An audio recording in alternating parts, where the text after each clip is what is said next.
Welcome to Let's Make It. Our January offering is winter watercolors. So you will have registered and received a package, and in your package you have some pieces of watercolor paper. They're quite thick, and one side might be a little smoother than the other when you feel them. You're also going to get your own pan of watercolors, always important for watercolor painting.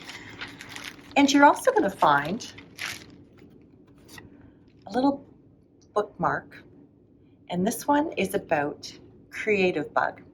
And I highly recommend this e-resource. It's great for arts, crafts. It's just amazing. So we're going to get started. Some supplies that you might need from the house are masking tape, or if you're lucky and you like to paint your house, you may have some painter's tape in the house. That would work well. Good old paper towels. You never know when you might need those. Kleenex will do in a pinch. And also some salt. You can use table salt, or you can use kosher salt that's coarser, larger granules. You're going to need a glass of water. 2 would be great. And something that I like to do, and you may have since Christmas is over, is have some old boxes lying around. And I like to cut a nice piece of cardboard, and then I just trim it up with some duct tape, and I use those. I have several of them in different sizes, so it depends on what it is I'm painting. As you can see, this one's been used many times with all the paint stains all over it. But that way I don't have to worry about, is it going to end up on my table, make a mess. And also if you do that, the other thing I like to do is to actually tape on my paper. It gives a really nice edge onto your painting, as well when your painting is drying, it keeps it flat. So that's kind of a cool way to deal with that. I wanted to show you a few other options. Not that we have them with you, but watercolor, aside from my dog hair, watercolor can come in tubes, and you just open them up and squish them into your palette. The best way to do that is to do them the day before, so they have a chance to harden, the same as they would be in the palette that you're going to use. Another fun one is watercolor pencils, and I will show you on the back of one, because these are so much fun. I think I'll choose something other than green. So let's say I've got something here. Maybe I'm making a petal for a flower. And when I wet my brush, I can actually take a wet brush and pull the color to create my petals. And I believe I just actually picked this up either at Walmart or maybe even at our dollar store. So they're available, they're out there, and easy to use. Another type of watercolor is when you use liquid watercolor, and this, you would have a little bit of water and just add this to it, and it's kind of like adding in food coloring. And this is great if you're doing a nice wash of something so that you want a whole bunch of this one color in water. And they come in usually about 6 different colors when it comes to the liquid watercolor. So we are going to get started with taking one sheet of paper, and we're going to have a little fun first before we start our actual drawing or our painting. And that's just to get used to using the watercolors. So I think I'm going to turn mine this way. That's gonna work? I'm going to turn mine this way. And I'm going to choose a color, and I think I'm going to end up with maybe something that you can see like the red. To load your brush, you're going to put your water in there and maybe draw like little circles. You want to get lots of pigment, lots of coloring on your brush. And we're just going to lay some color down there and take a look at that. So that's what it's going to look like, but we're going to dip into our water and draw another one. You can see it's a little bit lighter as we go along. We're going to dip into the water again, and we are going to just continue to do that. You can do that as many times as you like. As you can see, we don't necessarily need to add white to make pink, because right now, just by adding water, that lightens things up, and we have gone from a dark to a light. So more pigment, more water. We'll try that again with a different color, maybe our blue. And again, we're going to load it up, and we'll start by throwing some blue here, and we're just going to dip into the water and make some more sort of swatches of color like we did up top. You can also see from what I've done that the paper is starting to pop up because it's wet. If we were to have taped it down, like I will with my actual painting, it gives the chance for it to dry nice and flat. Another fun thing we can do is do some blending of colors, where we're going to take our red again and start over here.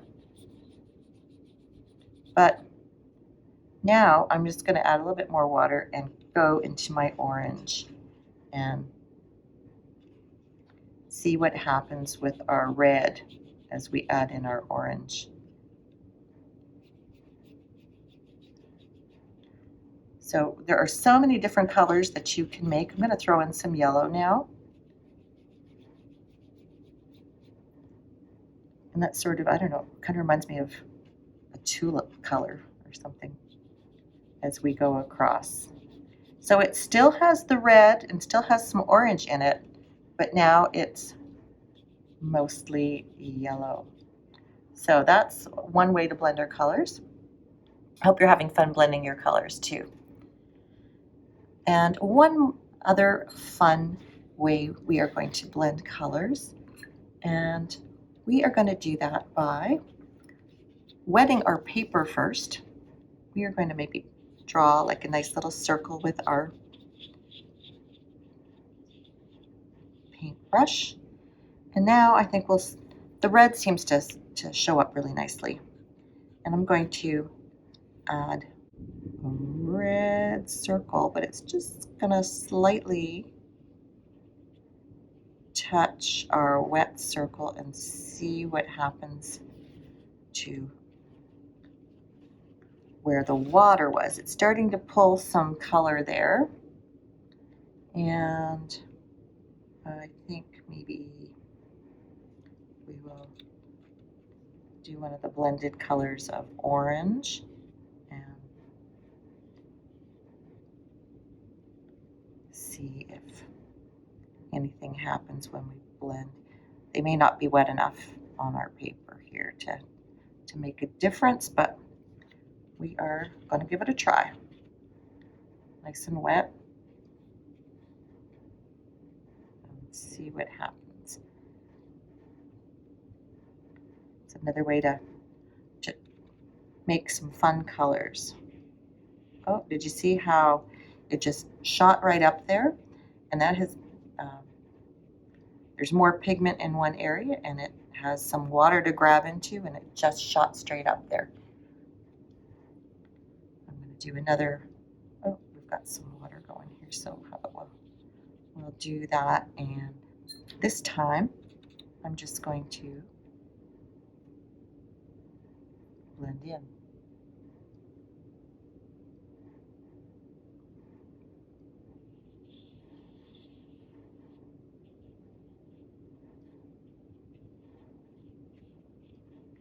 So blending can be fun. You can do it with different shapes, but circles are a lot of fun to see them how they interact with each other. And I think we'll pull these two together with maybe an orange circle.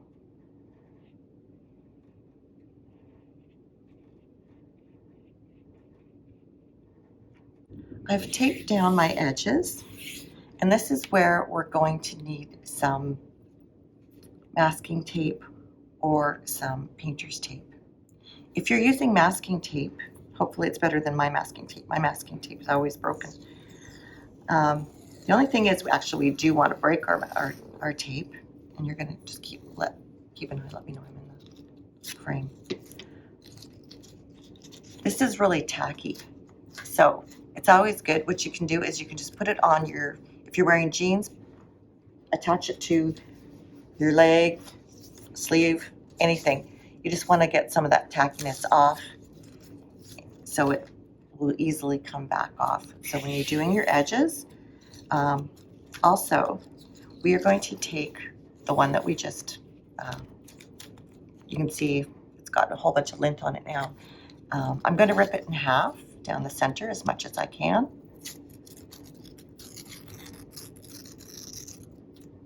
Are you in frame? Yep. Because these are going to be the sides of our trees. So I'm going to put one here. And I don't know too many trees that have an absolutely straight edge. So I'm going to flip mine over, and I'm just going to lay it on top like that to create my tree.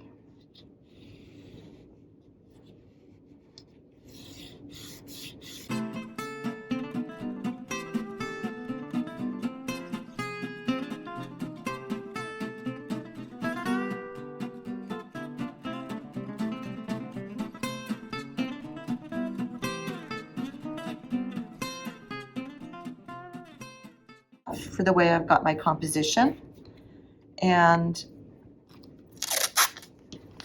I might decide that maybe, just maybe, my tree might have a limb to give a little bit more interest.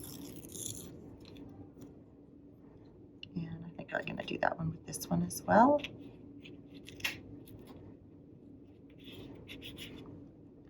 And I think I'm going to leave it at that. I'm going to leave it at 3 trees. I think I had an extra one in the back of my last one. So maybe we can put one on the side to the hint of one coming along the side. So now comes the fun part. We are going to get our paintbrush nice and wet, and we are going to load up some, I think I'm going to go with a little bit of the brown. I'm going to flip this around for a moment. And I know that my brown is kind of a dark color. I'm going to add in a little bit of that yellow.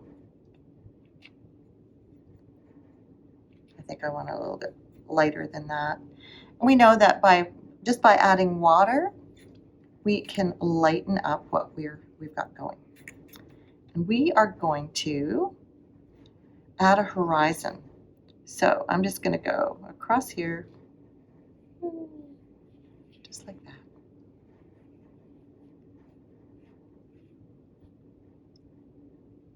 The top half is going to be our sky.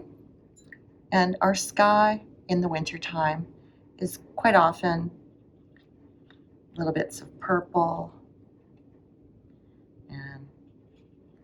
some blue. And if you think you've gone too far, you might even pull in some red because that gets it a little bit. Am I happy with that? I think I can live with that for now. I'm going to add some more water because I want to wash the top part of it with. So I'm going to throw on some water, and we're just going to go right over top of that tape, because that tape is going to be negative space later. And I might decide that, oh, I want a little bit more blue in there at this end, and we'll be able to kind of blend it in on the dark end. And I want this end a little bit brighter. So I'm going to throw in some more red and some purple. And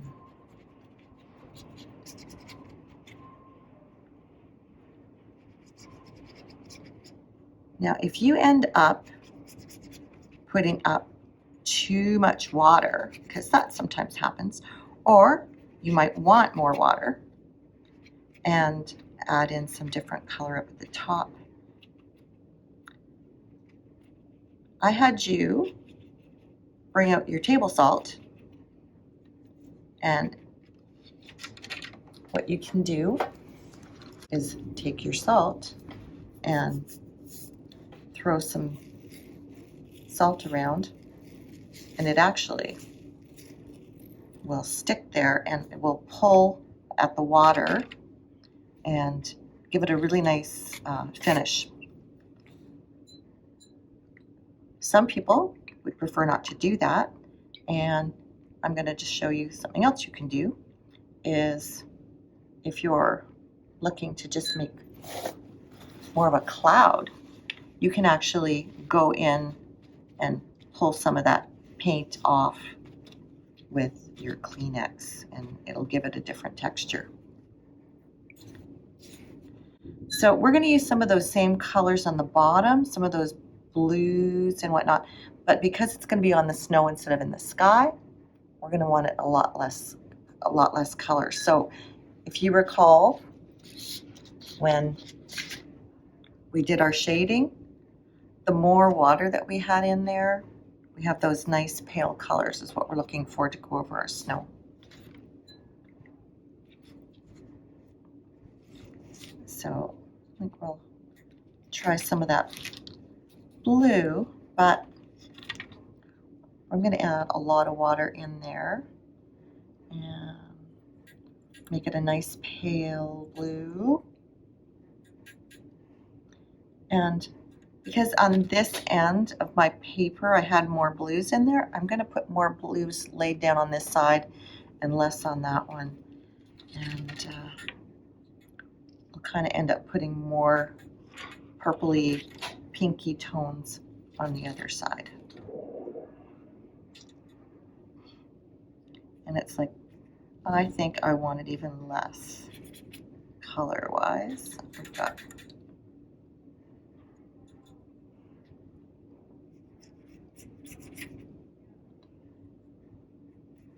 now, if you happen to be somebody who really loves working in watercolor, or perhaps has stuff at home, your own watercolor or your own brush set, you're going to find that having a larger brush or a nice round brush works well for laying down colors, whereas these little paintbrushes that we're using is a little more difficult to do that with. But sometimes it's fun to try new things, and this is a good way to do that, is to use something like this and go like, wow, this was a lot of fun. I'd like to do more watercolor. And then you would, think about maybe, like I say, investing in some more brushes and fun stuff like that. Okay, once we get our color laid down how we want it, just doesn't look at all like we did.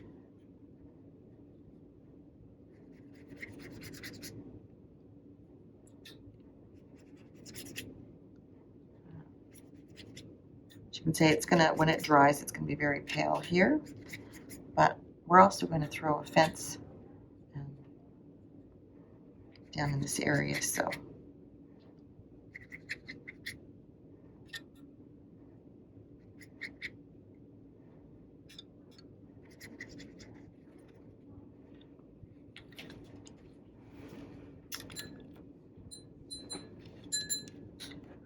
While that's drying down here, what we're going to do is I'm going to start peeling my paper or my tape off, and you can see what I mean by the negative space. You might want to give it a few minutes to dry, but it should be fairly dry for our purposes.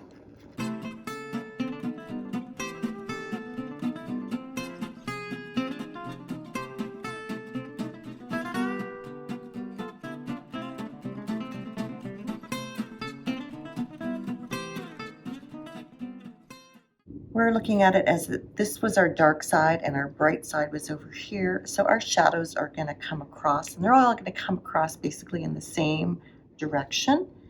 We're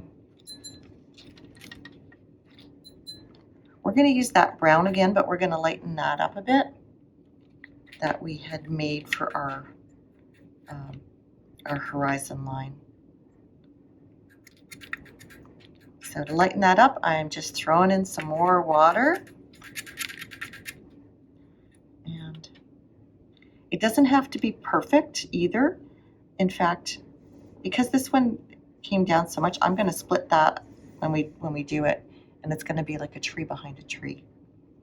But I'm going to have all my shadows coming down in this direction.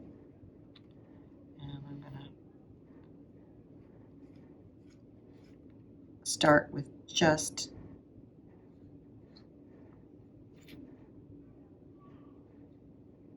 because we know there's a tree here, so we're just going to kind of fill that in, and I'm going to go underneath the tree just so we have a,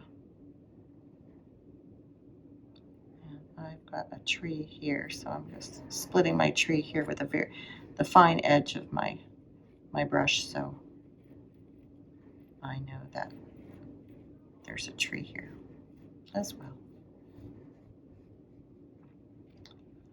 Okay.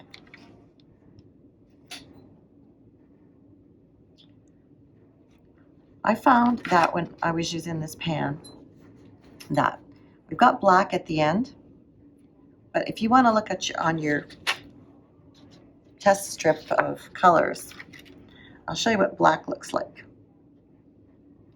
Black doesn't really look very much like black, does it?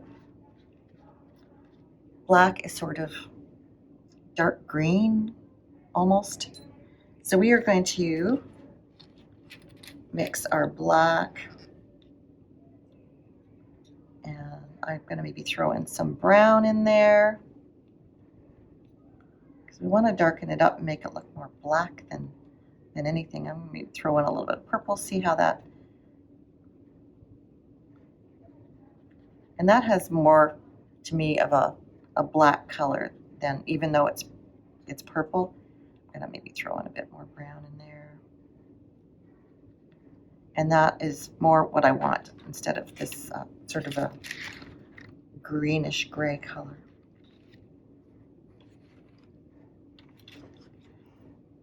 So our birch generally has a lot of little lines on it. So we're just going to lay those down.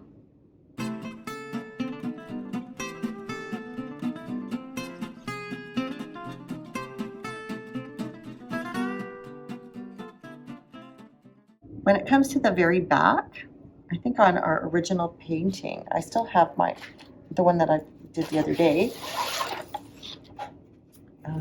just going to take a look at it. It's not the same.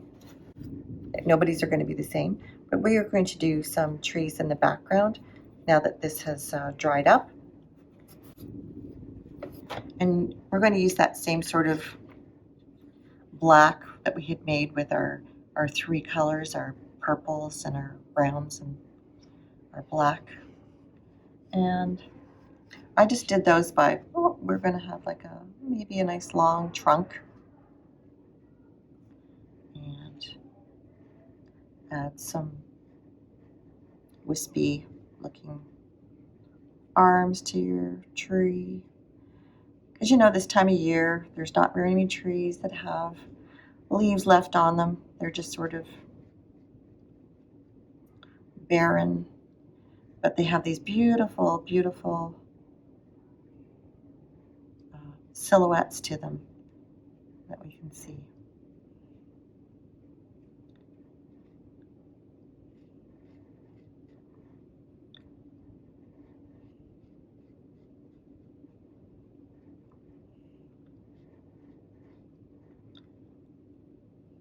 You may just, instead of more trees, you might want to do what I did with mine, and it was kind of like little shrubs in the background. Helps fill up the space. Oh, and then I forgot to put some little markings on my other tree so we know it's a tree, not just somewhere that we forgot to paint. And now that that has sort of dried up a wee bit, I'm going to take some more of the that black purpley color. I'm going to add some water to it, and we know that, like say, our shadows are coming this way, so on the one side I'm just going to make like a line sort of shadowing our sides, and go back over the bottoms. Again, adding some water. I want this tree limb to come forward, and maybe give it a bit in there, and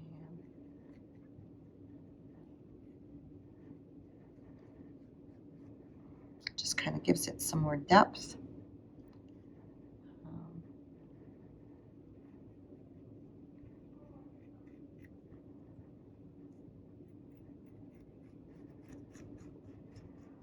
I'm picking up a bit of my salt there. And I'm just going to pull some of that because it's behind our other tree.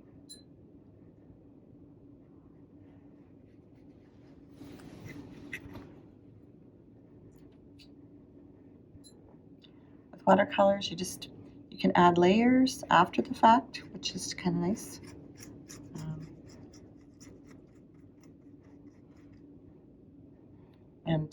And you can do that just by adding your water and pulling some of the color. You don't need to keep adding paint.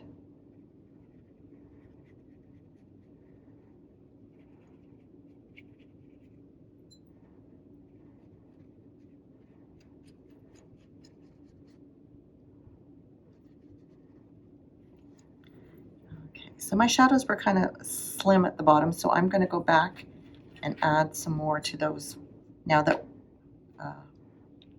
we know where we're going to be. So I'm just going to throw a little bit more of that brown and yellow together, and I'm just going to flesh these out a bit.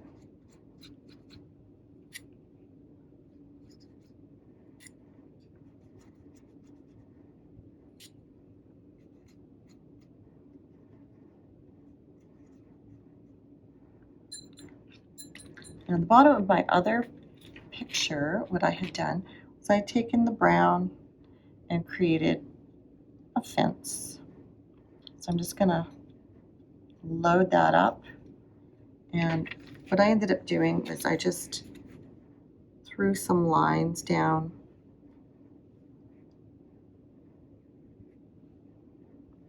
And I kind of made them shorter as they went across, was to kind of make it look like it was going a little bit more downhill. These don't have to be exact by any means, because you can always go back and add to them if you need to.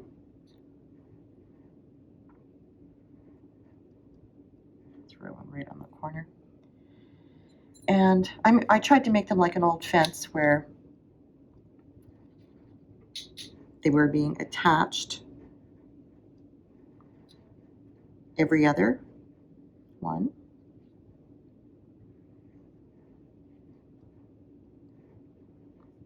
And the next time around, they were kind of underneath as the logs were laying under each other. And then I did another set.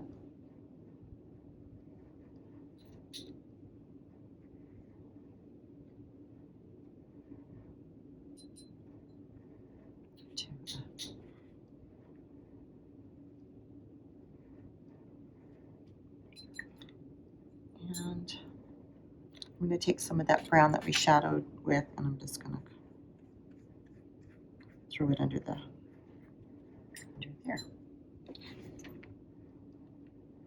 You could do other things to add to your picture if you'd like. Maybe do little rabbit tracks across the front, or throw another little bush or whatever. We're going to let this one dry. It's been sitting here for a few days, and it's the other tape, so hopefully it'll all peel off as we would want them to. So here goes.